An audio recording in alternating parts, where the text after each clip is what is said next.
just on the point of avoiding failure, a lot of founders feel कि इतने सारे India में लोग हैं जो शायद MBA नहीं कर पाते हैं, राइट, या फिर कोई मास्टर्स प्रोग्राम नहीं कर पाते हैं, एंड कई बार उनको माइंड में शायद लगता हो कि यार हमने इंजीनियरिंग हमें अच्छी आती है, हमारे पास स्किल है, और हमने बिजनेस पढ़ा नहीं है, हमने MBA नहीं किया है, तो क्या हम फाउंडर बन सकते हैं?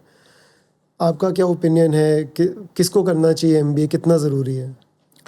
तो आप मेरे को देखो यार, मैं स्मार्ट उतना नहीं था कि मैं MBA कर सकूं, दो I got admitted into UC Berkeley well, for my undergrad program, but I didn't have that kind of money and my father falls sick, so I have to go to the office at that point of time. But अगर आप में एक्यूमेनशिप है, right, अगर आप business को समझते हो तो आप एक बिजनेस चालू कर सकते हो. जरूरी नहीं है कि आपको MBA उस वक्त होना चाहिए, आप बाद में भी पढ़ सकते हो, but always stay as a student. ये मत सोचो कि आप फाउंडर बन गए तो आप सबके ऊपर आ गए और आपको सब कुछ पता है.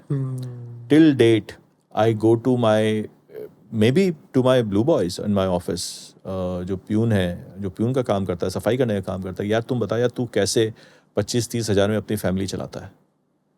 You can learn from everyone. So it's not necessary that you need to be an MBA to start business. MBA is an amazing opportunity for you to learn that how to do work more efficiently and more quickly.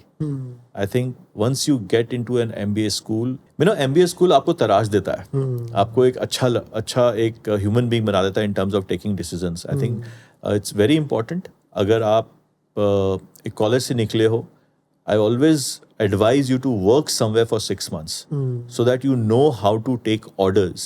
When you know that, you will know how to give orders. Right? बहुत important है young managers के लिए to work somewhere, number one. Number two, gain some kind of experience and then do your MBA. If you're not into your work, or if you're not working somewhere, if you're not doing some job, you gain some knowledge.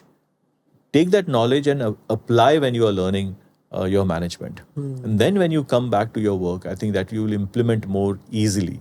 Because आपको पता होगा theoretical के साथ साथ आपको practical knowledge भी है. That is why बहुत सारे colleges आप देखे होंगे कि वो जब तक work ex नहीं है आपको लेते नहीं है. So that is the only reason. But again, you should know that being a founder means you are chief of everything. आपको प्यून से लेके प्रोप्राइटर वाली जो बात होती है वो आपको बनना पड़ेगा, तभी आप सक्सेसफुल होंगे, अदरवाइज नहीं.